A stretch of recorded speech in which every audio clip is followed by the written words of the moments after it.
يا أصحاب، بيبتدي مسلسلنا ببطلتنا شين داخلة الأوضة بكل هدوء تقلع فستانها، وهي حاسة إن جلدها نفسه محتاج يتغسل بمية نار علشان يمحي أثر لمسات رجال الأعمال اللي مديرها بيرميها عليهم كل ليلة كأنها صفقة بتمشي على رجلين. 5 سنين وبطلتنا عايشة في السجن ده، 5 سنين هو بيشكلها على مزاجه، يخليها تقرب من الرجالة، تبتسم وتبيع نفسها علشان هو يكسب ملايين. وكل ده علشان ايه؟ هنعرف بعدين. بس ما تنسوش الاشتراك في القناة وتفعلوا الجرس عشان يوصلكم كل جديد. ويلا بينا نكمل أحداث مسلسلنا. وقفت علشان تاخد رأيه بفستان السهرة الجديد، وهو واقف قدامها بنظراته الباردة. الريس جوشياو القاسي المستبد مد ايده يكشف الفستان كأنه بيعاين البضاعة، وصوته دايما فيه احتقار. شكلك مستور قوي، كأنك حلوة مغلفة، وانتي عارفة كويس العواجيز دول بيحبوا ايه؟ بيحبوا الكلام المعسول اللي يثبتهم، ولسانك ده هو أكبر سلاح عندك. وشيل قطعة الشيفون اللي كانت سترة بيها نفسها، وقال لها لو حاولوا يقربوا منك خليهم يفكروا إنهم وصلوا للي هم عايزينه علشان نعرف نطلع بمصلحة من وراهم. وهي واقفة مترددة وخايفة وقرفانة من نفسها ومن القاسي المستبد اللي قدامها ده. فقال لها انت بقالك سنين بتعملي كده، ايه الجديد؟ فحاولت تواجه وترد شوية من كرامتها. انا بقالي سنين ببيع جسمي، اللي يسوى واللي ما يسواش، وبشرب معاهم في كل ميتنج لحد ما معدتي نزفت من كتر المشروب. قولي ناوي تعتقني امتى وتسيبني في حالي بقى؟ فبصلها ببرود وقرف. انتي لازم تقبلي الواقع ده وتتعايشي معاه. افتكري ان الدين اللي عليكي عمرك كله مش هيكفي علشان تسدديه، ومش هتقدري تهربي مني. وأمرها تفتح العلبة اللي هو جايبها، ولما فتحتها انبهرت بشكل الفستان. فستان أبيض رقيق شبه الحلم اللي ضاع منها. هو ده عشاني؟ لكنه أخده منها وكسر بخاطرها. قال لها إنه جايبه لأختها ليلي، اللون الهادي والنضيف ده ما بيليقش عليكي. أمال إيه اللي ليه عليا؟ فبصلها بحدة وكأنه قاصد يذلها أكتر بنظراته. انتي ليه عليكي الحاجات الفقعة اللي بتزغلل العين وتغري الرجالة؟ يا ريت بعد ما الصفقة دي تخلص تسيبني أمشي أنا وأختي. لكنه طبعا رفض وقال لها أنا هديكي قرشين واكتمي ومش عايز أسمع صوتك تاني. فسابها ومشي وهي فضلت مقهورة على وضعها اللي حزن ده. جوشياو بيذلها زي الكلب كل يوم لمدة 5 سنين ما شافتش راحة، وكل ده بسبب دين قديم. فقالت لنفسها وهي بتفتكر الماضي المؤلم، انت بتمثل انك راجل شريف وعندك مبادئ، بس انا الوحيدة اللي عارفة انه ورا المظهر الشيك المحترم ده واحد مجنون ومريض نفسي وسوداوي. اصبر عليا بس وانا هفضحك واخد اختي واهرب بعيد عنك. بعدها بطلتنا راحت الكباريه وقابلت العجوز الجديد اللي المفروض انها هتغويه، حالة تكون هادية وتقضيها شرب وخلاص. بس العجوز البجح ده نيته كانت قذرة، وضربها وقرب منها بالغصب. بينما جوشياو راح يقابل ليلي واداها الفستان الابيض هدية بمناسبة نجاحها. وفجأة صورة شين وهي بتفتح العلبة وفرحتها اللي انكسرت نطت قدام عينه. قلبه وجعه لثانية واحدة، بس كبرياءه غلبه وإداه ليلي عشان يذل شين أكتر لما يشوفها. وفجأة وصلت له مكالمة من رجالته إنهم مش عارفين يوصلوا للسكرتيرة شين، فاتعصب جدا وقال لهم لو ما لقيتوهاش خلال نص ساعة مش هيطلع عليكم نهار. جوش ياو كان بيغلي من الغضب زي البركان. وصل ليلي للبيت وهو خد عربيته والنار بتطلع من عينه، مش عايز شين تهرب منه. لسه حسابهم مخلصش، هو ناوي يخلي أيامها أسود من قرن الخروب. ولما رجع القصر بتاعه لقاها هناك بس إيديها متعورة، قربت منه وعينيها في الأرض، وهو لاحظ إنها لفة إيديها ومتعورة كمان. فحاول يلمسها لكنها بعدت عنه فمسكها بقوة. المرة الجاية حاولي تاخدي بالك علشان منظر إيدك بقى بيسد النفس. فسحبت إيديها منه وهو قرب منها أكتر. لو ترجتيني وركعتي قدامي ممكن أعاملك بطريقة أحسن. لكنها صدته، قرفانة تبص في وشه، وقالت له لولا أختها المسكينة اللي بيهددها بيها كل شوية دي ما كانتش هتبص في خلقته ولا تستحمل قرفه. فبصلها بكل سخرية، بس ليلي أصلا مش بتحبك، بطلتنا ما بتحبش تسمع كلامه المسموم ده. فقالت له ليلي مخدوعة بطيبتك المزيفة ومفكرها ما بتحبنيش ومش بتقدرني، بس معلش عذراك، أصل انت هتفهم ايه في صلة الرحم ولا الحب؟ انت عمرك ما كان ليك عيلة أصلا ولا حد بيحبك من قلبه. جوش ياو اتحول لبركان بيغلي من الغضب، قرب منها وكان هيطلع زمارة رقبتها. قال لها انت هتخدمي العجوز ده وتلحسي جزمته كمان، لحد ما أخد الصفقة وقال لها هخلص عليكي وعلى أختك في ساعة واحدة. الخادمة قطعت كلامه وقالت له إن كان مستنيه برا، وقربت تلم الإزاز اللي اتكسر واتبعتر في كل حتة ده أكتر من كرامة بطلتنا. فالخادمة قالت لها الظاهر إن جوش ياو بيكرهك جدا. فشين استغربت من الجملة دي، والست قالت لها إن جوش ياو ما بيحبش النظرة اللي في عينيكي دي، وأنا ممكن أعلمك إزاي تتعاملي معاه وتجيبيه على رجليكي. بينما برا المساعد كيم قال له إن رجل الأعمال اللي كان مع السكرتيرة بتاعتك قفش الحقيقة وعرف إنك أنت اللي بعتها علشان تكويه علشان يمضي المشروع، فعشان كده هيضطر تعور نفسها وتهرب منه لأنه حاول ياخدها بالغصب. فاتعصب وعاقب الحارس اللي كان سايبه معاها علشان يحميها وكسر له طقم اسنانه كله. فكيم واقف مستغرب وسأله أنا أول مرة أشوفك متضايق ومهتم بيها قوي كده. أنا مش مهتم بيها، كل اللي عايزه إنها تفضل تحت طوعي. أي وجع تحس بيه لازم يكون على إيدي أنا، ممنوع حد يلمسها أو يأذيها غيري. نظرته مليانة كره وحقد كأنها واخدة اللقمة من قدامه. فالمساعد قال له طب كويس إنك لسه فاكر، اوعى تنسى إن أبوك مات بسببها. ونرجع فلاش باك قبل 5 سنين علشان نفهم الدنيا ماشية ازاي. بنشوف رجالة جوشياو بيفتشوا بيت بطلتنا ومثبتين مامتها وقلبين البيت كله على دماغهم، لحد ما الريس جوشياو دخل عليهم وقرب منهم وبدأ يقرأ الشهادة بتاعتها طالعة من الأوائل في المدرسة وهتخش كلية الحقوق وهتبقى محامية قد الدنيا.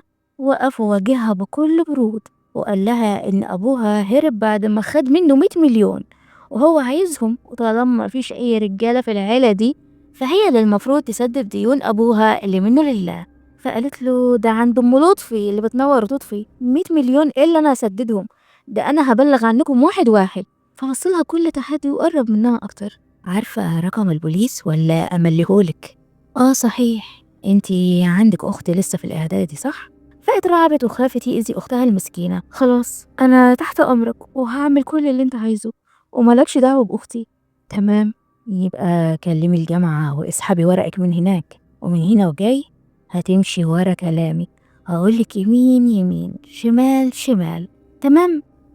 وقطع الشهادة بتاعتها وهي لسه ما لحقتش تفرح بيها حتى، وابتسم بكل خباثة. خسرت حلمها إنها تبقى محامية، وخسرت حريتها وحياتها، وهتبقى سكرتيرة مطيعة للرئيس جوشياهو. ونرجع للحاضر تاني. شين صحيت من النوم لقت نفسها في الأوضة ومتعلق لها محاليل ومصدعة، وأختها جنبها قالت لها انتي كنتي نايمة بقالك كام يوم علشان الجرح بتاعك اتلوث وحرارتك ارتفعت.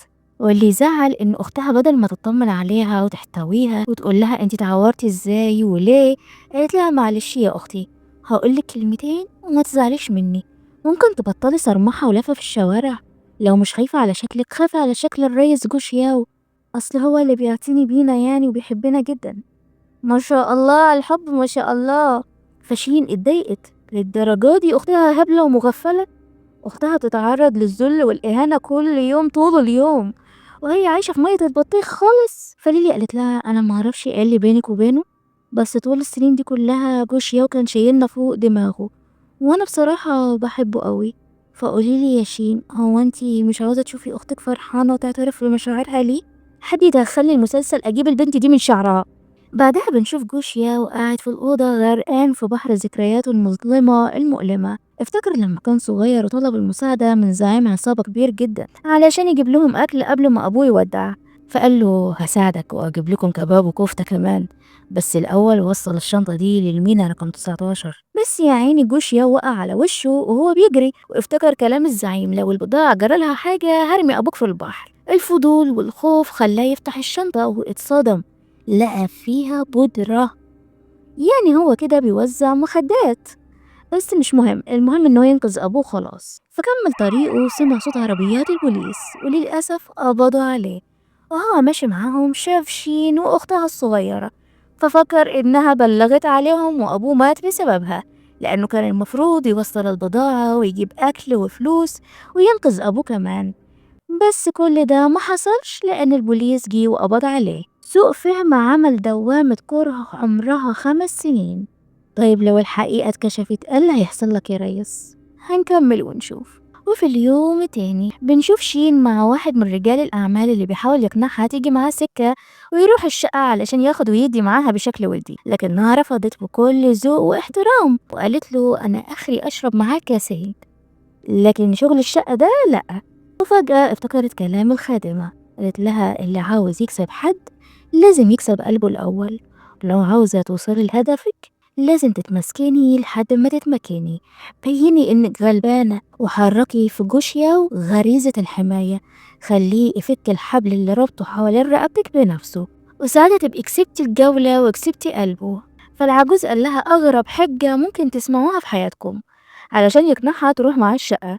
قال لها إنه في كاهن قال لي إن النحس راكبني ولازق في ديلي ومحتاج حد مولود في ساعة نحس علشان يفك العمل ده، وانتي طلعتي مولودة في تاريخ النحس اللي هو كان بيقول عليه، وهو عايزها تنام معاه علشان تشيل الطاقة دي. سبحان الله، لكنها سحبت إيديها منه ورفضت برضه. فالراجل اتعصب ومسكها بكل قوة، كل ده تحت أنظار جوشياو اللي عينه بتشتعل من الغضب لأنه شايف كل حاجة بتحصل من خلال الكاميرات. فبطلتنا عملت نفسها دايخة ونفسها غمى عليها وجرت على الحمام بسرعة علشان تهرب من القذر ده، وخدت بعضها واقتحمت الأوضة الخاصة لبطلنا في نفس الكازينو، وقالت له يطرد كل الموجودين علشان تتكلم معاه، وقالت له إنها مستحيل تنفذ أوامر العجوز ده وتروح معاه الشقة. فضحك بكل سخرية، هو انت مفكرة نفسك الخضرة الشريفة ولا ايه؟ ده انت بقالك سنين في المجال ده وبقيتي مشهورة برا وجوه. وبرضه رجعت تفتكر كلام الخادمة اللي نصحتها تبقى مطيعة وتسمع الكلام وبلاش تخلي جوشياو يشوف كرهها ليه، وهو لما يلاقيها بتسمع كلامه هيسيبها ويجيب لها حقها من أي حد يأذيها. فقربت منه وقالت له بكل ثقة، أيوة أنا عارفة الناس بيبصولي ازاي وبيقولوا عني ايه، بس لو عديت حدودك معايا أنا هختفي من حياتك، وابقى وريني بقى هتجيب بنت شاطرة زي تخلص لك شغلك ازاي. وسابته ومشيت، وهو أمر المساعد بتاعه يجيب بنت تانية تبسط المدير داي بدل شين اللي كانت واقفة، وجملة سمعتك القذرة بقت مشهورة برا وجوه دي بتغلي جواها كأنه حطلها سم في قلبها. فأختها بعتت لها رسالة وسألتها انتي ما جيتيش العرض بتاعي ليه؟ ده كانوا عاملين احتفال تحفة جدا. فدخلت تشوف الصورة اللي نزلتها وقلبها كسر زيادة. ليلي كانت لابسة الفستان الأبيض اللي جوشياو جابهولها، وقال لها الفستان ده مش لايق عليكي لأنك واحدة ملوثة هتوسخي الفستان. وفجأة في بنت خرجت من الحمام واتقابلوا مع بعض، ودي بقى كيانيو صاحبة شين الأنتيم، بقالهم سنين ما شافوش بعض. في نفس اللحظة بنشوف المساعد جاب ملف الموظفين الجدد للرئيس بتاعنا واللي من ضمنهم البنت صاحبتها دي، فقال له البنت دي هتنفع المدير ده جدا يا ريس، ده الموضوع حلو على الآخر. فالمساعد قال له ليه بتقول كده؟ لأنه عارف إن البنت اللي في الورق دي صاحبة شين الأنتيم، وإنهم كانوا صحاب جدا وانفصلوا عن بعض علشان أبو بطلتنا نصب على أبو كيانيو وأخد فلوسه وهرب، وأبو كيانيو لحقه بالعربية وللأسف عمل حادثة ودخل في غيبوبة طويلة ومرمي في المستشفى. والبنات قاعدين مع بعض، كيانيو قالت لها إنه بقالها سنين بتدور عليها لأنها عارفة شين كويس جدا وعارفة إنه ملهاش دعوة باللي حصل ومش هتشيل ذنب أبوها يعني. لكن بطلتنا ملهاش عين تقف قدام صاحبتها بعد ما أبوها دمر حياتهم. وفجأة المدير جوشيا وبعت لكيانيو وهي راحت له، والمساعد قرب من بطلتنا وقال لها صاحبتك دي طلعت مولودة في نفس اليوم اللي انت اتولدتي فيه، يعني هينفع تفك طاقة النحس بتاع المدير داي. فشين قلقت على صاحبتها وقامت تشوف الرئيس المستبد ده اللي كان بيراقبها من الكاميرات ومستنيها، فاتصلت عليه وطلبت منه يسيب صاحبتها في حالها. فقال لها فات الأوان يا مزة، وقلتلك قبل كده اللي ما بيسمعش الكلام بيدفع الثمن. وقفل السكة في وشها وهي حاولت تلاقي أي حيلة تعرف بيها مكان صاحبتها، فلمحت نظرات الحارس ليها فضربته كف خماسي الأبعاد فرقع طبلة ودانه، أنا السكرتيرة بتاعت الزعيم جوشياو، لو ما قلتليش مكان المدير داي هطلع عينيكم وخليه يرفضكم. فالراجل خاف وركبه ثابت وقال لها إن رقم الأوضة 1305. فخدت بعضها وراحت الأوضة. الأمن حاولوا يمنعوها بس بطلتنا مفيش حاجة تقف في وشها. دخلت الأوضة بالغصب وشافت كيانيو بتتعرض للذل وكانت هتتاخد بالغصب كمان. وقفت قدام المدير داي وقالت له خدني أنا بدلها، فابتسم بطريقة خبيثة مستفزة. وكيانيو مصدومة وحاولت تقنعها علشان تخرج برا الأوضة، لكن شين هزقتها وقالت لها بكل هدوء: بطلي تبقي مثالية وحمامة سلام، أنا دلوقتي ما يهمنيش غير الفلوس والمناصب، ومستعدة أبيع أي حد عشانهم، فما تقفيش في طريقي. وأمرتهم يطردوا كيانيو برا الأوضة، وبصت للكاميرا السرية بتحدي وكأنها بتبص جوه عيون الرئيس بتاعنا: انت مبسوط كده يا ريس؟ وكسرت الكاميرات وخلته يغلي وياكل بنفسه. الريس اتعصب والنار أكلت صدره، قام فجأة علشان ينقذها لكن شريكه وقفه وهو بيضغط على دراعه بقوة. انت اتجننت؟ بقالنا 6 شهور عايزين نصطاد المدير داي، اكيد مش هتخلي شغلنا يروح في الهوا علشان واحدة ست. بس في اللحظة دي هو ما كانش شايف خطة ولا صيد ولا مشروع، كان شايفها هي وبس. ونرجع لبطلتنا تاني، كانت واقفة قدام العجوز المكسس ده وثابتة من بره ومكسورة من جوه، عينيها متعلقة على الباب مستنية جوشيا ويدخل وينقذها. لكنه طول وخد وقت طويل جدا، والوقت ده كان بيضغط على كرامتها زي حجر تقيل، فغمضت عينيها واستسلمت لمرارة الواقع وهي جواها بتهمس لنفسها: اتمسكني لحد ما تتمكني يا شين. وفجأة الباب اتفتح والريس دخل بقوته وجبروته ونزل في المدير ده ضرب، دشمل وشه لحد ما كيم لحقه ووقفه. كان بيضربه مش عشان الصفقة، كان بيضربه علشان غيرته وجنونه، علشان حاجة هو نفسه مش قادر يعترف بيها. مسح ايده وبصلها بقرف زي عوايده، وأمرها تظبط هدومها وتخرج وراه. سبقها بخطوات واسعة وهي وراه بابتسامة صغيرة محدش خد باله منها. الخطة بتاعتها نجحت زي ما هي عايزة، نصيحة تتمسكني لحد ما تتمكني جابت نتيجة، وخرجت وراه. هو انت لسه بتحبيني ومهتم بيا علشان كده أنقذتني؟ فقال لها: اخرجي من خيالك، المكان مش كويس هناك، أنا أنقذتك علشان ما بحبش حد يكسر كلامي. فحاولت تستفزه أكتر، فاتعصب عليها وقال لها إنه لو شافها بطولها قدامه مش هتهز شعراية واحدة منه، ولو فكرت تلعب بديلها كده ولا كده هيدفنها بالحياة. فعيطت: هو انت بتكرهني كده ليه؟ كأني قاتلة لك قتيل. فاستغرب هي ناسية اللي حصل بجد ولا بتستعبط. فقالت له: أنا فاكرة أول يوم شفتك فيه أبويا هرب وبقى فص ملح وداب، وأمي ماتت بحسرتها، وسبت تعليمي وبقيت عاهرة لرغباتك وأوامرك. أنا عملت إيه لكل ده علشان تعمل فيا كده؟ فلف وشه وقال لها: كل واحد لازم يدفع تمن اللي عمله. وسابها ومشي في عربيته اللي سعرها كليتين وقلب، وهي الكره زاد في قلبها. قررت تلف حوالين رجالته وشركائه وتدخله من كل ثغراته لحد ما توقعه من القمة اللي هو فيها دي وتكسر رقبته. وهو في العربية كيم سأله: انت متضايق علشان هي ما سمعتش كلامك ولا علشان فقدت السيطرة على نفسك؟ جوشيا وغمض عينه وساب دموعه تنزل وقال بصوت واطي: أنا تعبت. وافتكر البوليس لما قبضوا عليه، وبعد التحقيقات طلع براءة، وهو فضل يترجى الضابط علشان يساعده ويدوروا على أبوه. في نفس ذات اللحظة سمع البلاغ اللي وصل للضابط من الفرقة بتاعته إنهم لقوا جثة غرقانة في البحر. فجوشيا اتصدم واتكسر وعرف إن العصابة رمت أبوه في البحر. وفي اليوم التاني الباب خبط، ولما فتح لقى شين في وشه جاية وجايبة شنطتها معاها، وقالت له: أنا فكرت ولقيت إن مفيش مفر، بما إنك لازق فيا وأنا لازقة فيك قلت أجرب إني أحبك وأكون بتاعتك أنت وبس. فاستغرب طبعا: وده من إيه إن شاء الله؟ انتي بتخططي لإيه بالظبط؟ وقرب منها أكتر وهي اترعبت أكتر، لكن حاولت تمثل الثبات والقوة وتقوله إنها مش مخططة لحاجة، هي بس تعبت من النكد والمشاكل وعايزة تعيش عيشة نظيفة. فقالت له: يعني أنا لو بقيت مطيعة وسمعت الكلام وبقيت زي النسمة هتعاملني كويس؟ فابتسم بسخرية وقال لها: طب وريني يا نسمة هتعملي ايه؟ قرب منها أكتر وأكتر وهي ترعبت وفكرته هيتعمق أكتر، ده مصدق إنها سلمت له نفسها.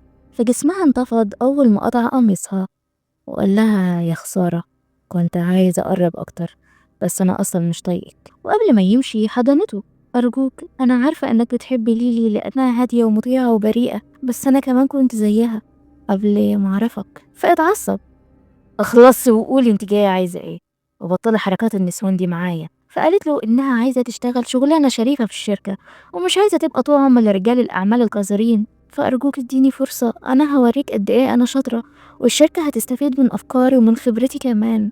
فقال لها: تمام، هفكر وارد عليكي. وسابها ومشي. وبكده الخطوة التانية نجحت. علشان تكسب الرئيس جوشياو لازم تدخله من ثغرات وتكسب قلبه زي ما الست قالت لها. بعدها بدأت تدور وراه في بيانات الشركة وتفاصيل المشاريع، والخادمة جيان قربت منها وقالت لها جوشياو مش عبيط علشان يسيب كل أسراره مفتوحة قدامك كده. فبطلتنا قالت لها هو أنا سألت عليكي وعرفت إنك بتشتغلي هنا من زمان، من أول ما جوشياو بدأ الشركة دي، وإنك بتنامي في المخزن وملكيش بيت تروحي له، فقوليلي انت مين وعايزة ايه منه. والست جيان قالت لها خليكي في نفسك، وطالما نصايحي جابت نتيجة معاكي لدرجة إنك بقيتي قاعدة في الفيلا بتاعته، يبقى تسمعي كلامي وخلاص. وانتي مين بقى يا ست باكينام بدل ما ادخلك المسلسل اديكي قلمين على وشك. فشين قالت لها إن جوشيا من ساعة ما هي دخلت الفيلا وهو بطل يجي وقعد في أوتيل. فقالت لها معلش استحملي، هو راجل حويط حبتين ومحتاج طولة بال، أنا بقولك كده علشان مش عايزاه يقع في الغلط. فشين مستغربة الست دي، وشكلك كده بتساعديه ومفهماني انك مش طايقاه. فالست ابتسمت وقالت لها صوابعك مش زي بعضها يا شين يا حبيبتي، يمكن لو فتحتي له قلبك هتشوفي نسخة تانية منه، نسخة حنينة وبريئة. فشين ابتسمت بخباثة وقررت تدور على نقطة ضعف الرئيس بتاعنا ويدوس عليها أكتر وبقوة كمان. وهي خارجة شافت كيم في وشها، اداها ملف الصفقة علشان تراجعه، فابتسمت ابتسامتها الصفرة الخبيثة دي.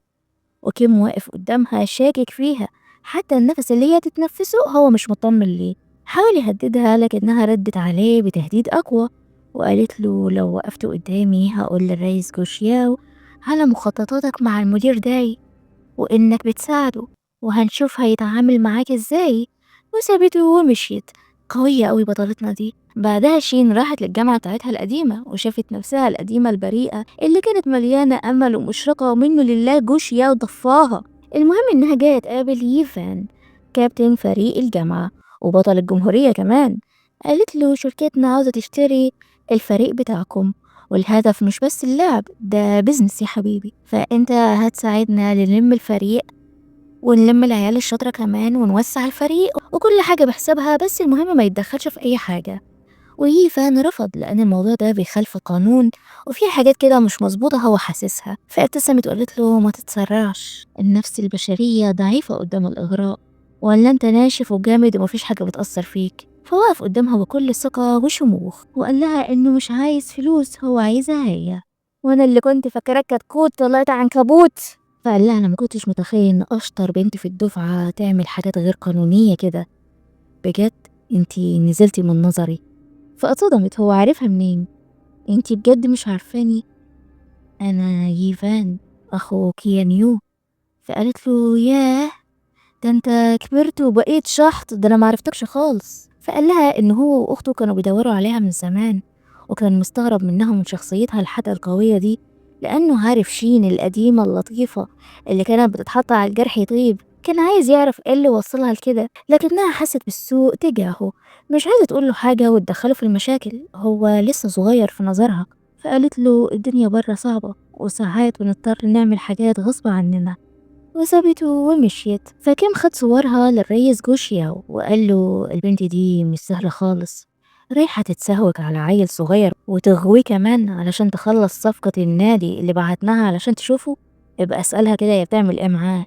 وجوشياو استغرب، مش مصدق انها ممكن تقرب من شاب اصغر منها، لكن الغيرة زرعت جذورها جوه قلبه. وكيم برضه شغال يوسوس له زي الشيطان، أنا بس قلت أعرفك إنك الصياد مش الفريسة يا جوشياو، البنت دي لو عرفت أسرارنا هتودينا في داهية. إيه هي أسراركم بقى يا أبو جلامبو؟ وفجأة ليلي دخلت عليهم جاية تتدلع وتتصنع الود علشان تخلي جوشياو يحبها. وفجأة لمحت صورة أختها مع ييفان، فجوشياو سألها هو أنت تعرفي الواد ده؟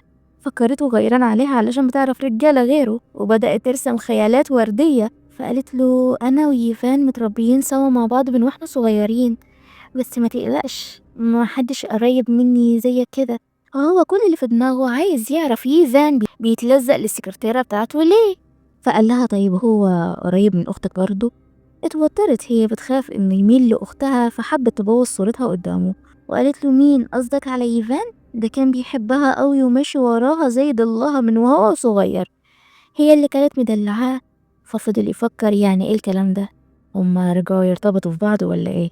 بينما بطلتنا كانت قاعدة تفكر ازاي تفتح الكمبيوتر بتاعه وتنسخ الملفات لان الفيلا كلها كاميرات، وهو سايب الكمبيوتر بتاعه مفتوح عين عينك كده، فاكيد بيختبرها. ففكرت تستغل خبرة إيفان في شغل الكمبيوتر وفك الشفرات وتطلب مساعدته. وفجأة في إيد حضنتها وقرب منها خرجها من أفكارها اللي شغلة دماغها. مالك وشك أصفر كده ليه؟ بتفكري بإيه؟ بفكر فيك طبعا ومستنياك ترجع الفيلا من زمان. فقربت منه بتحاول تسرق عقله وتسيطر عليه، تتبع نصايح الخادمة الغامضة دي، وحاول يمسك أعصابه ما يضعفش قدامها.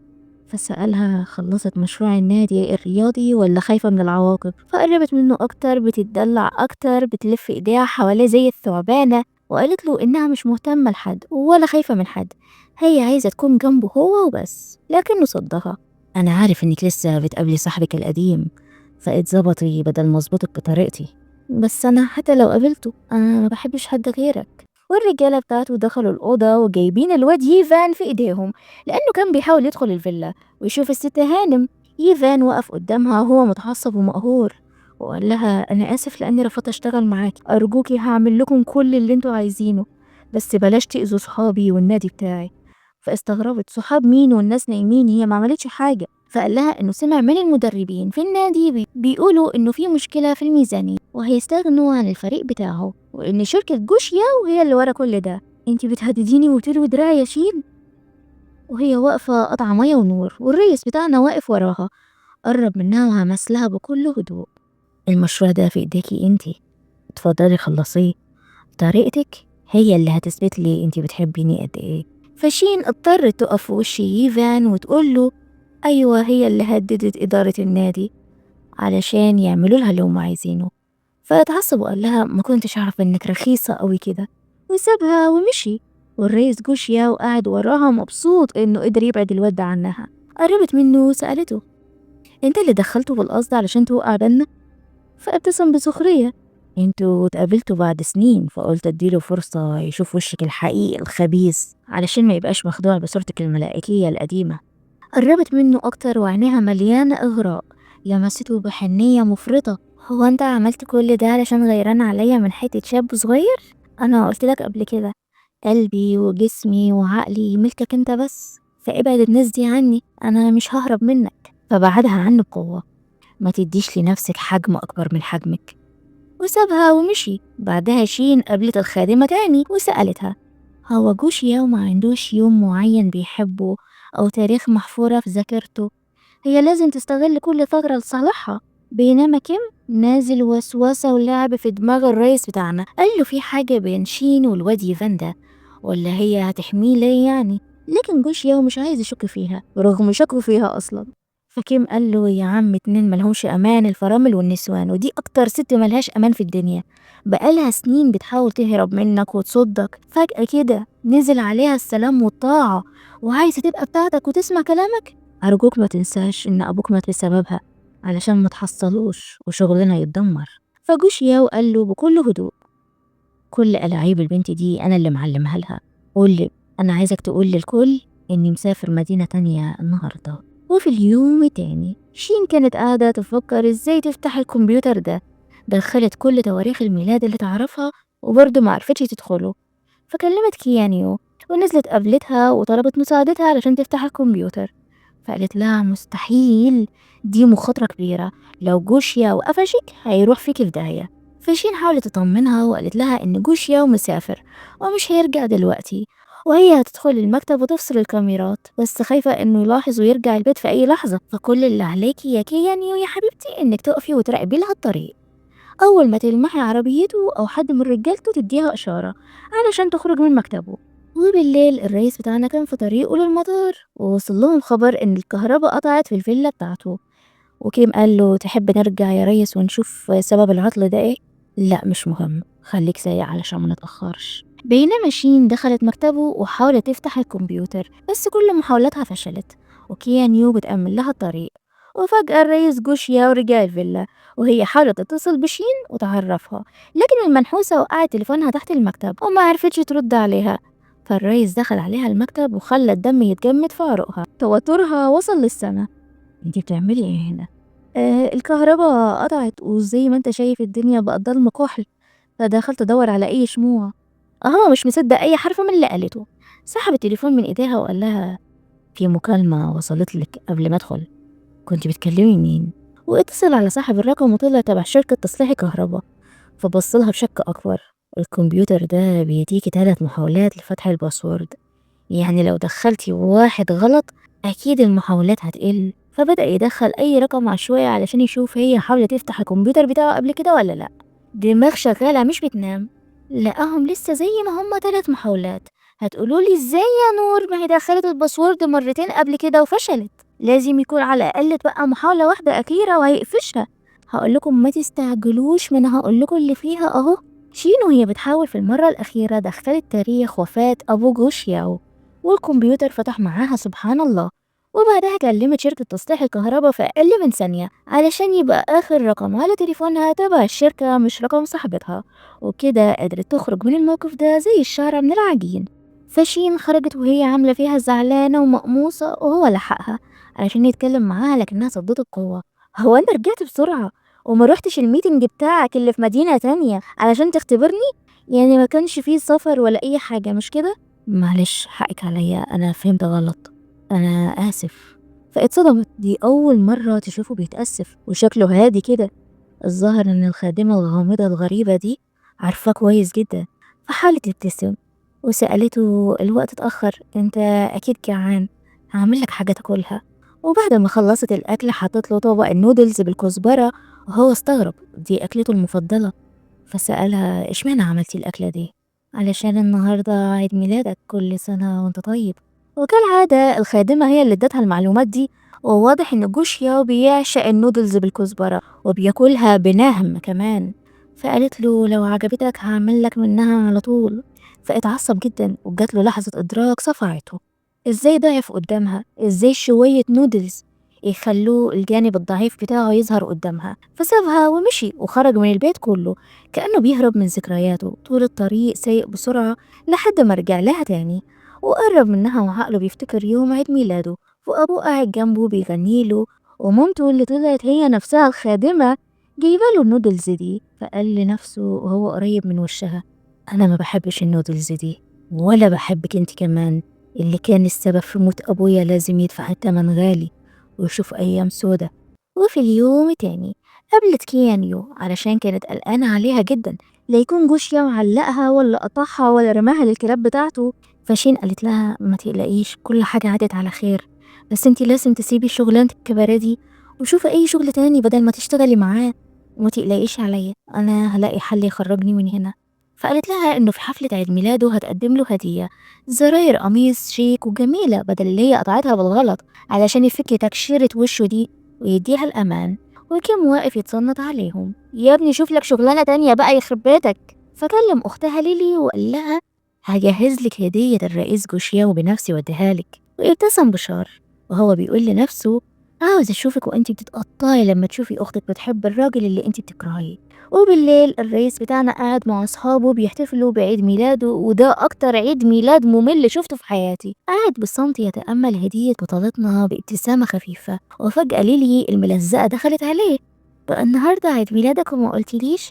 ده لولا المدير كم ما كنتش عرفت. فقدم لها عصير تفاح علشان ما تشربش كحول، وهي قدمت له الهدية بتاعتها واللي كانت عبارة عن زراير بدلة فاخرة شبه اللي شين جابتها له بالظبط. فاتضايقت أكتر، وشين دخلت عليهم الحفلة وسحبت أختها علشان ترجع البيت، المكان ده مش مناسب ليها. لكن ليلي اتعصبت، اشمعنى انتي يعني تيجي الحفلة وأنا لأ؟ من وانا صغيرة وانتي بتحاولي تبعديني عن جوشياو، وانتي عارفة كويس اني بحبه، والرئيس بتاعنا طرد البنات الموجودين في الحفلة، مش عايزين فضايح. والأختين بيتخانقوا عليه. فليلي قالت لها ما انت عندك ايفان، ليه بتقربي من جوشيا وعايزة تاخديه مني؟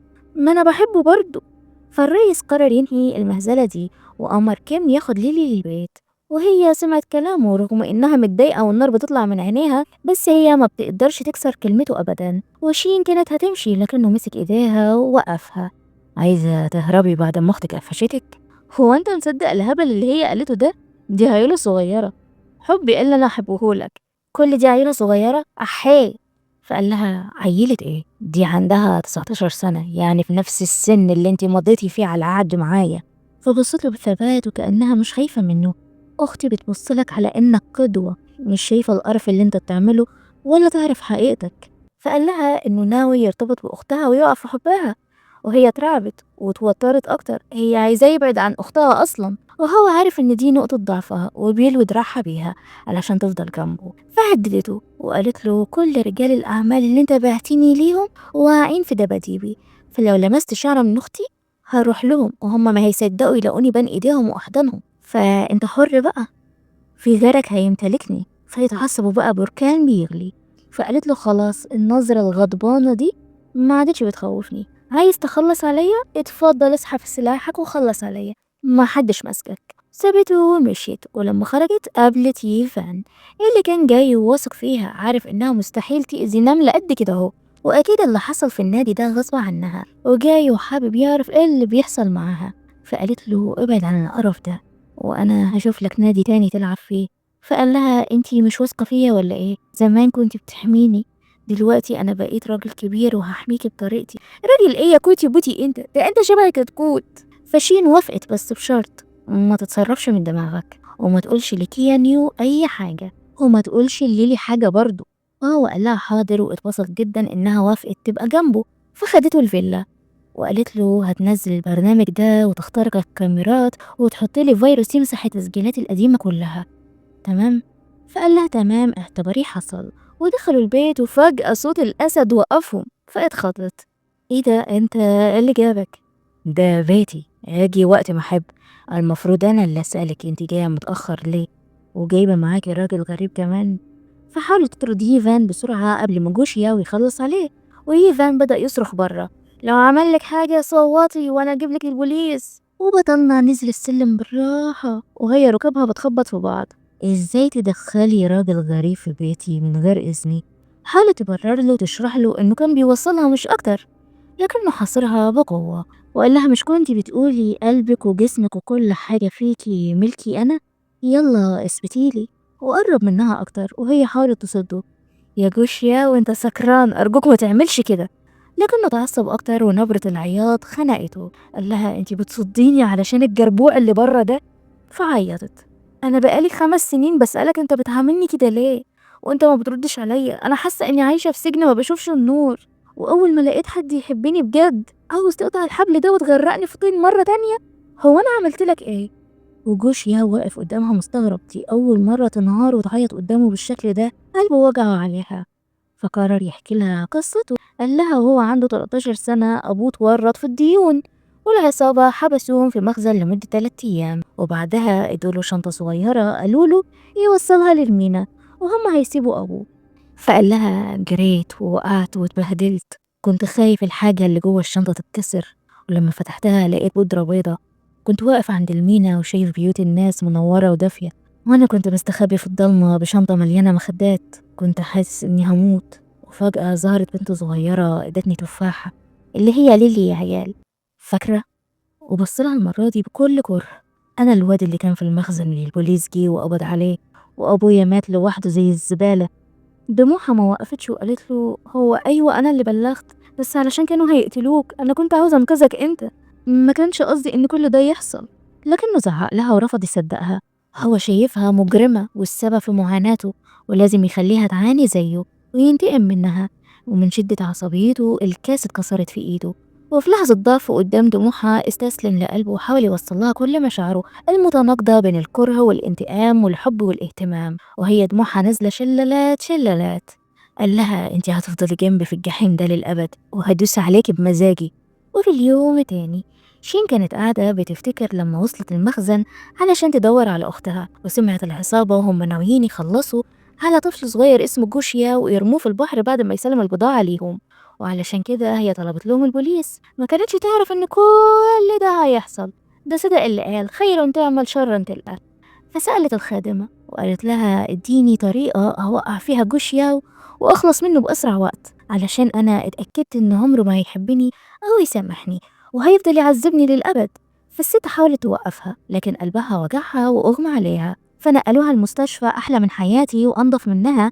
ولما شين دخلت الأوضة جوشيا وقال لها يا الخادمة دي مامتي، أنا بكرهها جدا وسايبها عايشة جنبي علشان تتعذب، الموت هيبقى راحة بالنسبة لها وانا مش عايزه اريحها. هو انت يا ابني ما بتحبش حد حواليك خالص؟ ده ناقص تكرهني انا والسنجولات كمان. بعدها شين كانت بتشوف تقرير البوليس إنه في 3 رجالة اتمسكوا من 14 سنة بسبب قضية قتل حصلت في المينا. وفضلت تحلل الأحداث في دماغها وقالت لنفسها يعني أنا لو ما كلمتش البوليس جوش ياو كان هيموت مع أبوه، يعني أنا اللي أنقذت حياته. فدخلت تدور في الكمبيوتر بتاعه وتنسخ الملفات، بس الملف اللي متسجل باسم أبي كان كبير جدا وهياخد وقت، فنامت على نفسها شوية لحد ما يخلص نسخ. وفي اللحظة دي الريس جوشيا ورجع البيت ودخل مكتبه بكل هدوء وملقاش حد. وهي جت من الناحية تانية بالبرنس عاملة نفسها خارجة من الحمام. هو انتي دخلتي مكتبي تاني؟ أيوة دخلت امبارح علشان ما كانش جالي نوم وكنت عايزة أقرأ كتاب يسليني. فابتسم ابتسامة مليانة سخرية وقال لها بطل عبط وكدب بقى، كل الكتب اللي في المكتبة بتاعته دي كتب للزينة، مجرد ديكور. فقولي الحقيقة يا اعتماد أحسن لك، لكنها هتموت من التوتر. طلع عارف إن مامته هي اللي قالت لها كل حاجة، حتى على حوار النودلز بالكزبرة، وفهم الليلة كلها. وهي حاولت تبرر له، أنا سألت مامتك إيه أكتر حاجة أنت بتحبها، والست كتر خيرها قالت لي علشان كنت عايزة أقرب منك وأخليك تعاملني بطريقة كويسة، بس هي ملهاش ذنب وما تعرفش باللي أنا كنت بفكر فيه. وصوت التليفون قطع الأجواء المشحونة بالتوتر دي. وصلت لها مكالمة من البوليس قالوا لها انتي قدمتي بلاغ انك بتدوري على ابوكي، واحنا لقينا جثة متحللة عند الكوبري، وبعد ما عملنا تحليل دي ان ايه نسبة التوافق 99%، فده ابوكي. فرحت المستشفى تستلم تقرير التشريح لكنها مش مصدقة، قالت لهم انتوا كدابين، ابويا ده زي الصرصار يقدر يخرج من اي مكان بسهولة وما يحصلوش حاجة كمان، اكيد هو لسه عايش وفي مكان بعيد مستخبي ومحدش لاقيه، دوروا عليه تاني. وجوشيا وقرب منها وحاول يهديها، ويفان جه كمان علشان يحميها، وفضلوا يتخانقوا قدامها ما عندهمش ربع جنيه ذوق. واختها واقفة حاقدة عليها علشان جوشيا وسابها وقرر يطبطب على اختها، فشيلها كل خفة وخرجوا سوا. وأول ما فاقت افتكرت الأحداث فاتجننت، وبعدها راحت لأبو كيانيو واعتذرت منه على كل حاجة أبوها عملها. اعتذرت منه وقالت له كل مليم أبويا سرقه هرجعه لك. وهي خارجة لقت جوشيا ومستنيها، افتكرت ردة فعله ووشه اللي جاب ألوان لما عرف إن أبوها مات خلاص، وفضل كل شوية بيحاول يقنعها تتقبل الواقع، فشكت فيه. هيعقل له يد في موت أبوها؟ هنكمل ونشوف. بينما في الناحية تانية بنشوف الحربوق كيم عمل مكالمة غامضة وقال لهم ينفذوا الخطة بالحرف الواحد لأن الوضع ده مش عاجبه. جوشيا وحنلها وكسر القواعد اللي بينهم علشانها. ونرجع فلاش باك قبل 5 سنين لما كيم خطف أبو شين، والراجل فضل يعيط ويترجاه علشان يسيبه، ده حتى اداله الساعة الدهب بتاعته. فكيم أخدها وقال له خلاص اجري، مش عايز أشوفك قدامي، لأنه عارف إن الراجل ده كده كده ميت والعصابة هتخلص عليه. يعني جوشيا وملوش يد باللي حصل، بس كيم عايز يلبسها له، ولسه مش معروف مين اللي قتل أبو شين بالظبط. ونرجع لبطلتنا الحزينة المحتاسة بمشاعرها وذكرياتها، بتحكي لي فان عن أبوها والحاجات بتاعته اللي لقوها مع الجثة بتاعته. قالت له إن أبوها كان بيحب يلبس الساعة الدهب دي جدا علشان ينصب على الناس ويستلف منهم فلوس بحجة إنه شوفوا ده أنا حتى بلبس دهب يعني مش محتاج، بس لولا الظروف بقى وهرد لكم الفلوس. وأبو ييفان كان واحد من الناس اللي هو نصب عليهم دول. وفجأة لمحت ورقة جوه الساعة فكسرت الإزاز وطلعتها، لقت أبوها بيقول لها تطلع الحاجة اللي هو سايبها لها في دبدوب. فدخلت بسرعة قلبته وشقلبته، لقت فلاشة غريبة. وبنعرف إن كل ده من تخطيط الحربوق القذر كيم، هو اللي حط الورقة جوه الساعة لما عرف إنهم لقوا جثة أبو شين، فدخلوا لبس له الساعة دي وأمر رجالته يحطوا الفلاشة جوه الدبدوب ويلف بينا يا دنيا. ففتحت الفلاشة وشافت أبوها واقف مذلول قدام جوشياو وكيم كمان لأنهم لبسوه في ديون متلتلة. والراجل حاول يقنعهم إنه ملوش يد باللي حصل، لكن جوشياو جابه يشتغل معاه مخصوص علشان ينتقم من بطلتنا، لأنه حاطط في دماغه إن هي السبب في موت أبوه وتدمير حياته اللي أصلا كانت متدمرة خلقها. وفي نهاية الفيديو أبوها كان سايب لها فيديو تاني، قال لها إنه هيسافر برا البلد لأنه ملوش عين يواجهها. هيسافر هيسافر علشان يلاقي الحقيقة، وقال لها كمان إنه فخور بيها وواثق إنها هتبقى أفضل وأحسن محامية في الصين كلها. فعيطت واتقهرت أكتر، دمها بيغلي لو كانت بتكره جوشيا وبنسبة 50%، فهي دلوقتي تكرهه 100% لأنه بيأذي أبوها، وحلفت إنها هتوريه الويل وسواد الليل. وفي اليوم التاني كانت قاعدة مع نفسها ولاحظت إن الخط اللي في الورقة ده مش خط أبوها، زي ما يكون في حد قاصد يخليها تلاقي الفلاشة وتعرف اللي فيها. فإيفان حضنها بكل هدوء علشان يهديها شوية. البنت هتولع في مكانها من شدة الغضب، وفجأة ليلي دخلت عليها وهي مصدومة. يعني انتي بتبعديني عن جوش ياو وانتي بايتة عنده في البيت وبتلفي حواليه؟ ده انتي بجحة يا أختي والله.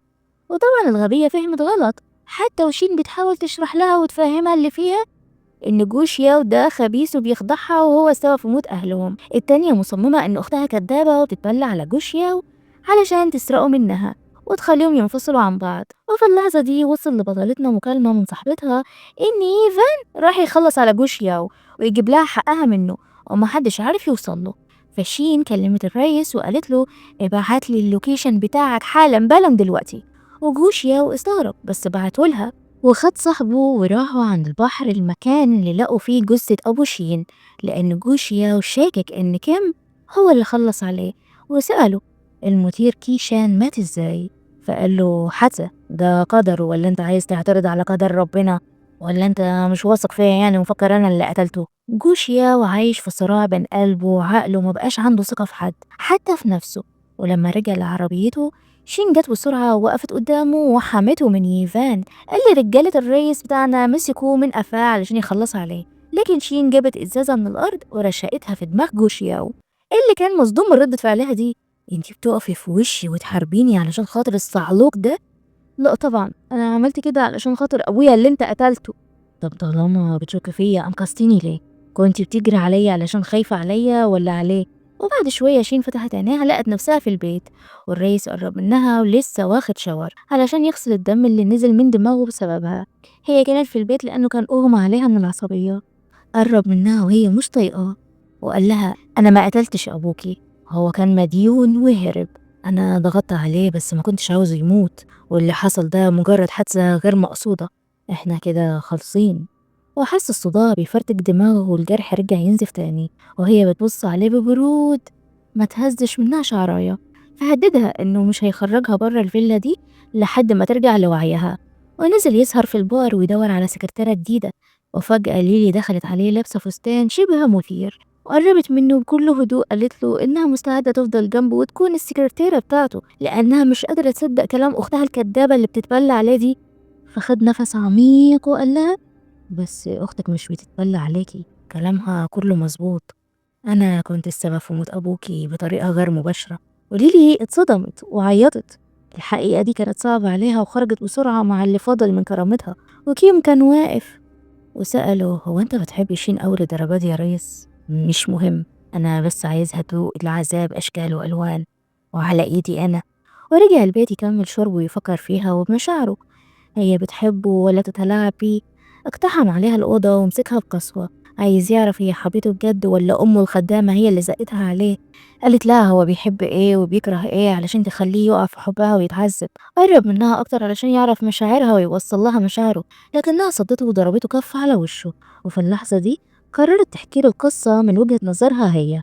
قالت له ليلي عندها حساسية من التفاح وما بتقدرش تاكله، ويوم ما تاهت ادت التفاحة لولد أجرب شحات مرمي في مصنع مهجور، والولد ده كان هيموت على ايد العصابة، وانا بلغت البوليس علشان انقذه هو وابوه من المجرمين اللي كانوا ناويين يرموكم في البحر، بس البوليس اخدك وانت افتكرت اني بسلمك ليهم. فاتعصب اكتر. انت واحدة كدابة، انت اللي مألفة القصة دي بعد ما انا قلتها لك. تصدق انا بجد ندمانة اني بلغت وانقذت واحد زيك، يا ريتني كنت سبتك تغرق والعصابة تخلص عليك. خرج وهو مصدوم مكسور حزين، يعني كل حاجة هو عملها واللي لسه بيعملها كانت في الفاضي، عذبها وذلها وفي الآخر طلع بينتقم من الشخص الغلط. وفي اليوم التاني شين راحت تزور مامته في المستشفى وقالت لها لو ابنك عرف انك ساعدتيني هيكرهك اكتر. الست ابتسمت بكل هدوء، ابني قلبه حجر بيصدق اللي بيشوفه، بس هو مش سعيد وانا عاوزاه يطلع من البلاعة دي ويشوف حياته، ساعتها انتي وهو هترتاحوا. فشين اتضايقت، وانا مالي يا ست انتي، خططك دي مش هترجعلي أهلي ولا هترجعلي ال5 سنين اللي ضاعوا من عمري بسبب ابنك. فلو عاوزة تساعديني بجد ساعديني نلبسه قضية واحبسه أو ألاقي الورق اللي هو مخبيه. وجوش ياو لسه حاسس بالذنب وقلبه بيوجعه لأنه كان بيعذب شين لمدة 5 سنين وفي الآخر طلعت بريئة. فأمر كيم يخرج مامته من المستشفى بالذوق أو بالعافية، وراح يسهر في البار. لقى بطلتنا قاعدة هناك بكل شموخ وثقة، سحبها من إيديها بقوة وخرجوا سوا. قال لها أنا كنت غلطان، اديني فرصة أصلح كل حاجة، خلينا نبدأ من جديد. فضحكت بسخرية. نبدأ من جديد؟ انت بتهزر صح؟ انت دمرتني وذلتني وجاي عايزنا نبدأ من جديد وأسامحك؟ ده عند أم مشمش. فمسك ايديها واعتذر منها وقال لها انه مستعد يعمل اي حاجة، المهم انها تسامحه. فقالت له خلاص روح موت نفسك وريحنا منك. وطلعت مطوة من شنطتها وقالت له المطوة دي معايا من سنين، سايباها في ايدي علشان احمي فيها نفسي، فلو فعلا ندمان اثبت لي دلوقتي وخلص على نفسك. فابتسم ابتسامة مكسورة وخد السكينة من ايديها وطعن نفسه. كده انتي مرضية يا ستي؟ طبعا مرضية، بس للأسف اللي عملته ده جه متأخر قوي وما أثرش فيا، وسابته مرمي على الأرض ومشيت. وفي اليوم التاني كيم راح للحاجة أم جوشيا والمستشفى، وقال لها ابنك محجوز في الأوضة اللي جنبك، علشان حاول يخلص على نفسه بسبب اللي ما تتسمى اللي انت اشتركتي معاها. وهو بيتكلم معاها حطلها جهاز تنصت والخباثة كده من غير ما تاخد بالها، وقال لها بس لعلمك أنا مش هسيبها تاخده مني، جوشيا وده أنا اللي عملته، هو محتاجني، أنا اللي بشيل القرف كله وراه، وفي الآخر بيعني علشان واحدة. يا ابني هو انت عشيقه في الضلمة ولا ايه؟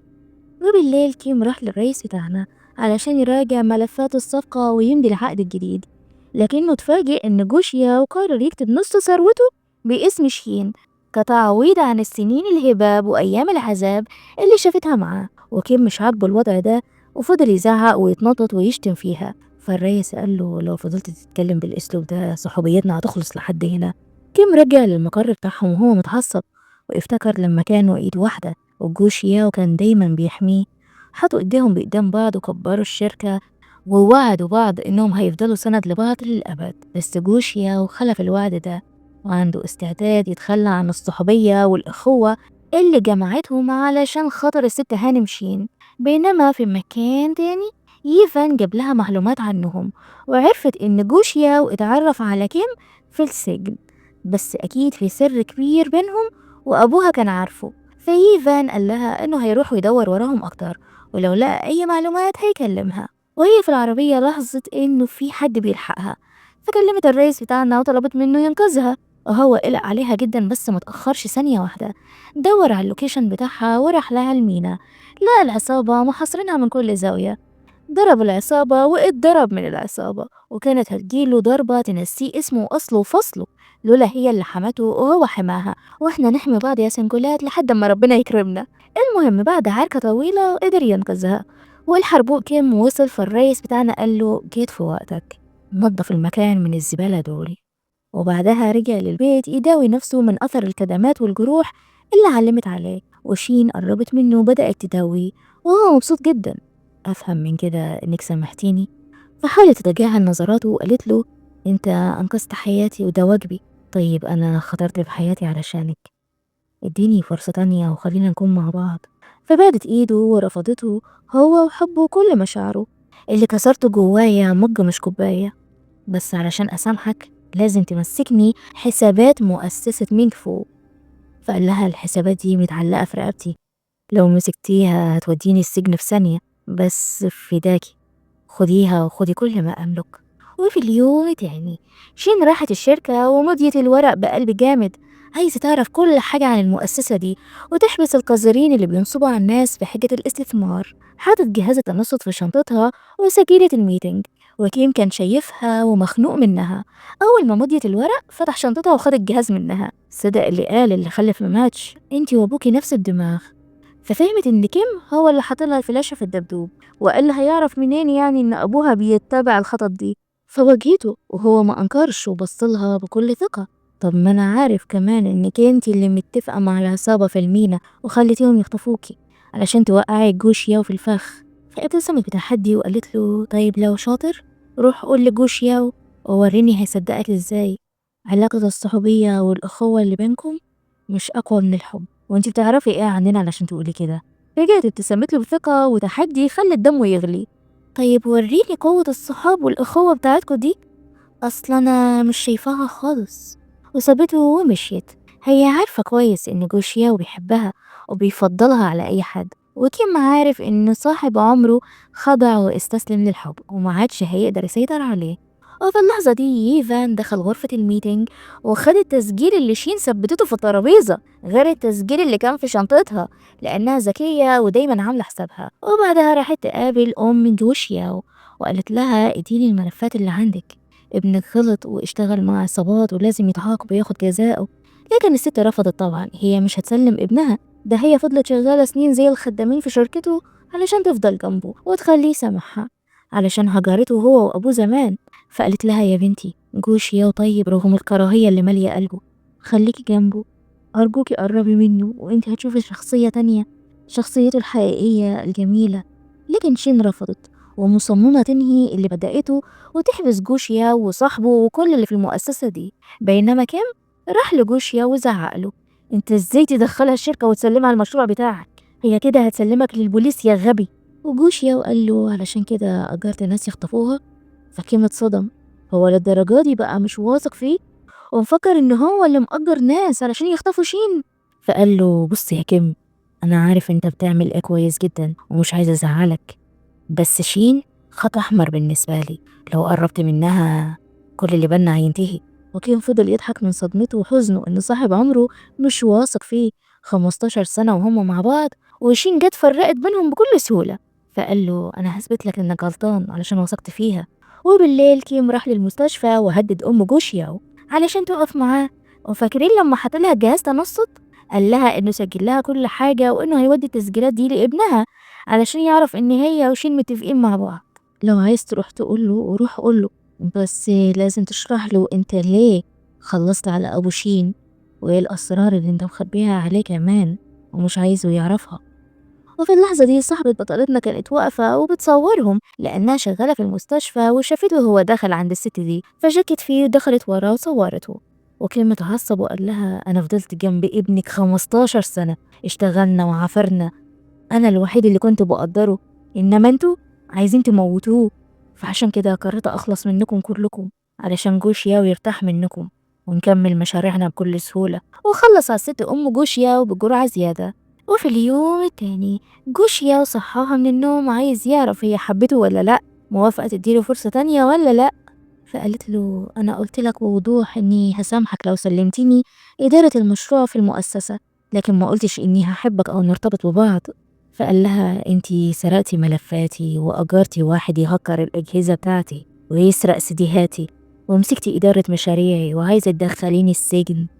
أنا عارف كل خطوة بتعمليها ومش مهتم، اللي انت عايزاه أنا هعملهولك، بس خليكي جنبي. طيب ولو رفضت؟ فقالها إنه هيسلم ييفان للبوليس لأن كل اللي هو عمله علشان يساعدها في خططها كان غير قانوني. يعني ييفان ممكن ياخد حكم مش أقل من 15 سنة وشبابه كله هيضيع في السجن. وصوت تليفونه قطع كلامهم. ليلي اتصلت عليه وبلغته إن الخادمة اللي بتشتغل في شركته واللي هي مامته يعني ماتت خلاص، وقبل ما تموت اديتها جواب علشان توصله للرئيس، بس هي مش فاضية تجيبهوله علشان مسافرة كمان شوية. فقالت له تعالى بنفسك ودور عليا يا حبيبي لو عايز تعرف هي عايزة منك ايه. فخرج بسرعة وراح للمستشفى وفضل قاعد مصدوم وحزين. أي نعم هو بيكره أمه كره العمى، بس دي أمه برضه وفي ذكريات كتير شايلها جواه وهو معاها. رجع البيت وفضل يشرب وشين دخلت عليه فبدأ يفضفض لها ويشكي لها همومه وقد ايه هو نحس وحياته بائسة، ما بقاش حتى عنده فرصة يصالح مامته أو يحضنها. هو كده الإنسان ما بيحسش بقيمة الحاجة إلا لما تروح منه. بدأ يعيط قدامها ولو أي حد شاف منظره ده مستحيل يصدق إن ده نفسه المدير القاسي البارد القوي، بس قدامها بيقلب طفل صغير وشخصيته الهشة التعيسة بتظهر. فمسح دموعه وقدم لها هدية، ولما فتحتها افتكرت الأمنيات اللي طلبتها في عيد ميلادها. طلبت 4 أمنيات، الأولى جوشيا ويجيب لها فستان أبيض، والتانية جوشيا ويحتفل بعيد ميلادها، والتالتة ياخدها الملاهي، بينما الرابعة إن جوشيا ويحبها من كل قلبه، والتلاتة هو حققهم لها. وفضلت أمنية الملاهي، قال لها استعدي هاخدك بكرة، لكنها تجاهلته وقبل ما تمشي حضنها بكل قوة وفضل يتحايل عليها علشان تفضل جنبه وما تسيبهوش. ده حتى إنه طلب إيديها للجواز. فقالت له: هو أنت بتحبني؟ طبعا بحبك. فبصت له بكل برود: وأنا مش بحبك. الكلمة دي وجعته، بس حاول يبتسم ويكون إيجابي وقال لها: مش مهم، أنا كل اللي عايزه إنك تفضلي جنبي. فوافقت وهو اتبسط ولبسها الخاتم.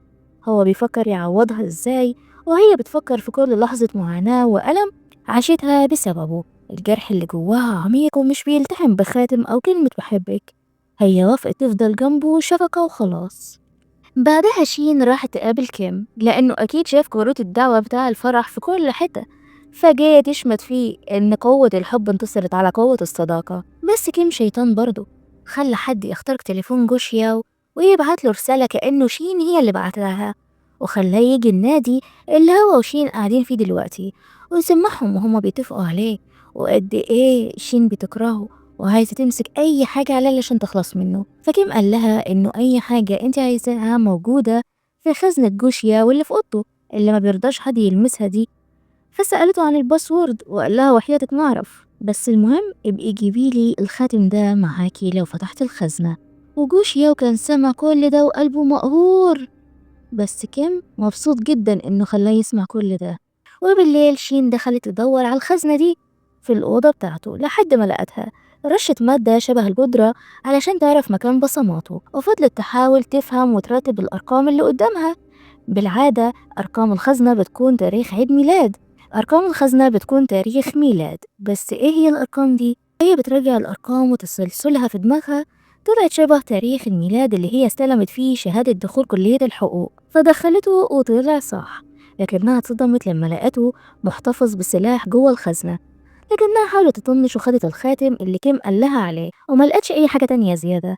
وفجأة خرج من الحمام وشافها قدامه، فقرب منها وهي قلبها وقع في رجليها، وقالت له إن الدولاب ده اتفتح لوحده، وهي كانت فضولية وشافت اللي فيه.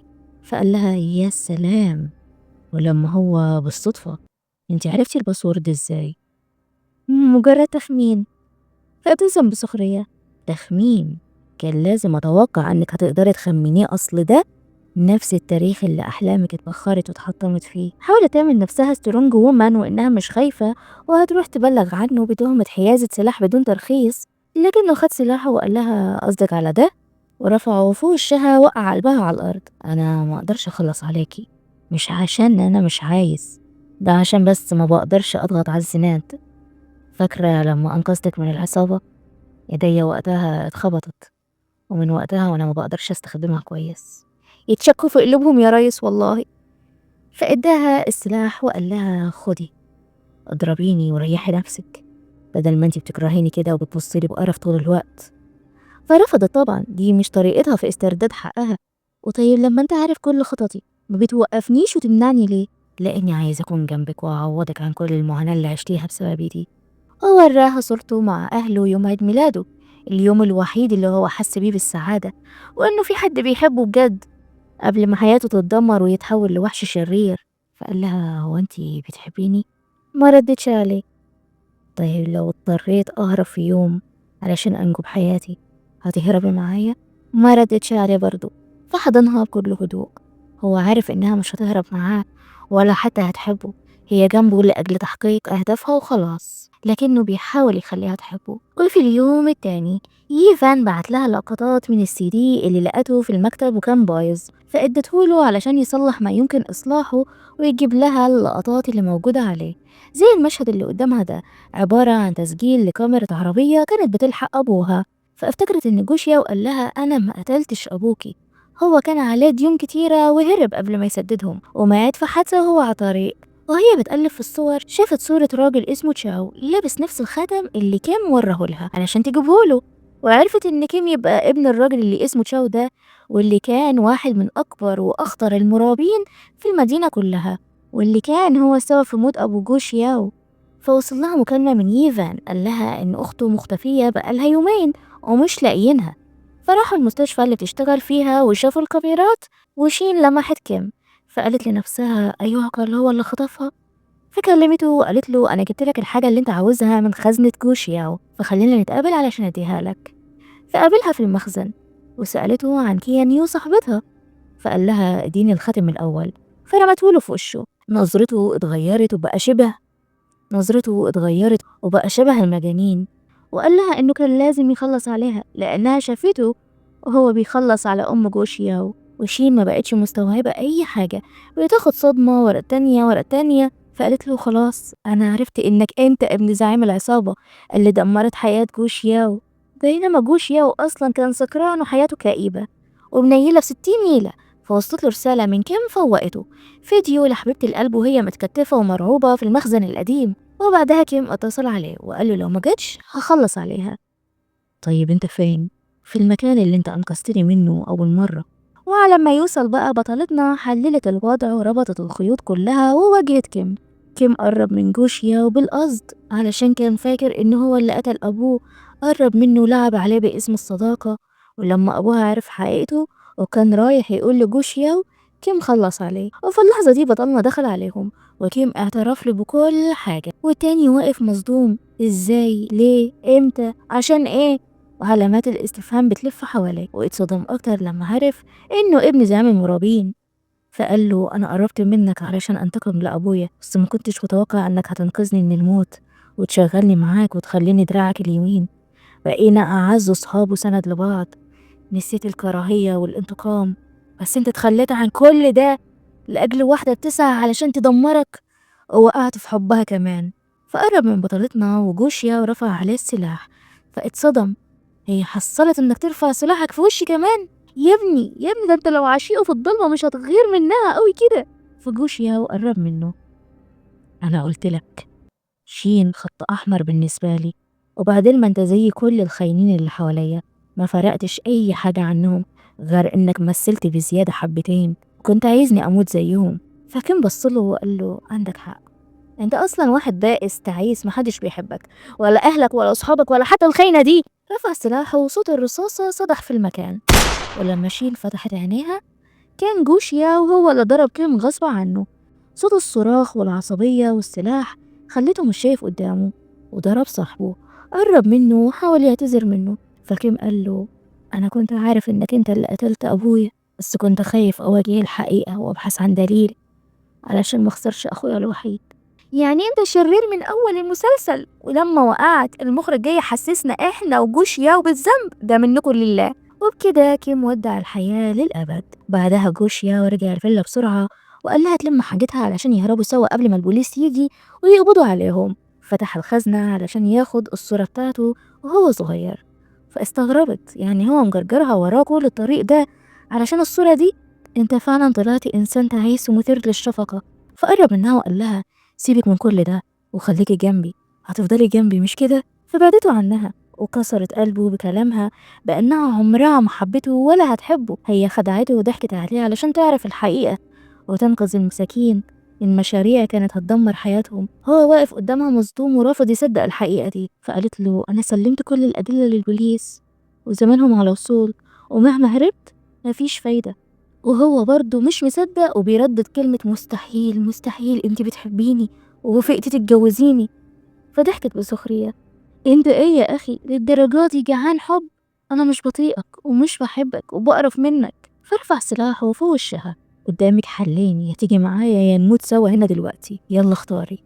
لا انا مش هختار، انت لازم تسلم نفسك وتتحاكم. فكر في اللي عملته فيا زمان، ازاي جالك عين تبص في وشي دلوقتي؟ انت اصلا ما تستاهلش تتحب. فعيط، بس انا كان نفسي احب واتحب. وشين زادت الطين بلة وسمعته صوت مامته ولما كانت بتفضفض لها في المستشفى.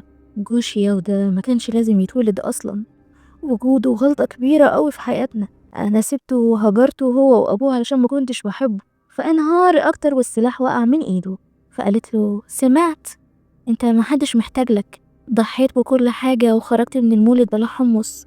حياتك كلها من أولها لآخرها كانت نكتة بايخة، انت لازم تدفع تمن اللي انت عملته. سلم نفسك واعترف بكل حاجة وابعد عني، مش عايزة اشوفك تاني في حياتي. سابته ومشيت وهو فضل يفتكر أسعد لحظات حياته بانكسار.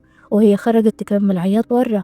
مش هتنكر إن قلبها حب جوشيا بجد، بس اللي عمله فيها ما كانش قليل. قلبها كان لسه شايل وجع ما بيتنساش. فبعت لها رسالة، أنا حبيتك بجد وكنت أتمنى إنك تحبيني، ولو رجعت بالزمن تاني أتمنى إنك ما كنتيش أنقذتيني ولا قابلتيني. وفجأة سمعت صوت الرصاصة اللي كسرت قلبها. جوشياو ودع الحياة البائسة الكئيبة دي، عايش من غير حب، والحياة من غير حب زي شباك مفتوح على سما رمادية، لا شمس بتدفي ولا مطر بيغسل الوجع. من غير حب الكلام بيبقى عادي واللمسة باردة، والنجاح طعمه ناقص، لأن الحب هو اللي بيخلي الحياة تتعاش. وبعد فترة من الزمن شين رجعت تكمل دراستها في كلية الحقوق، وييفان قرب منها وقال لها إن ليلي بعتت لي الصورة دي علشان اديها لك. قالت لي إنها من عيد ميلادك اللي فات تقريبا. بصت في الصورة بكل حزن وافتكرت الأمنيات بتاعتها وهي قاعدة مع جوشياو. فييفان سألها: هو في حاجة محيراني، لما جوشياو سابتك للسلاح انتي ليه ما هربتيش؟ ما كنتيش خايفة يفقد أعصابه ويخلص عليكي؟ فقالت له بابتسامة حزينة: هو عمره ما كان هيقتلني، علشان ايده اليمين ما كانتش هتقدر تشد الزناد. وفي سرها كانت بتقول انه عمره ما كان هيأذيها لانه بيحبها. فقالت له: على العموم كل ده بقى في الماضي خلاص، واللي جاي احسن. المهم اني ما فقدتش الامل، وودعت الانسان التاني اللي بيحبها، ورفضت مشاعره وحبه ليها بكل ذوق ومشيت. وهي بتقول لنفسها: لو الكره قفص فالانتقام هو السلسلة اللي بتقفله بزيادة. التسامح بس هو اللي بيقدر يكسر القفل ده ويخليك حر من جديد. وللأسف حياتهم كلها كانت بدون تسامح. بصت جنبها وشافت طيف جوشيا وبيبتسم لها. وفي الآخر لا الحب كسب ولا الانتقام شفي ولا الصداقة استحملت النار اللي بينهم. كل واحد فيهم وقع في الحفرة اللي حفرها بإيده، وهي بس اتعلمت إن بعض القلوب حتى لو اتغيرت وجعها القديم ما بيتنساش. والسؤال لكم يا أصحاب: لو كل حاجة اتكشفت واللي كنت فاكرهم سندك طلعوا هما اللي بيخدعوك، هتختار الانتقام ولا التسامح اللي بيديك السلام؟ قولولي رأيكم في الكومنتات. بس لحد هنا بيخلص مسلسلنا. دمتم بخير.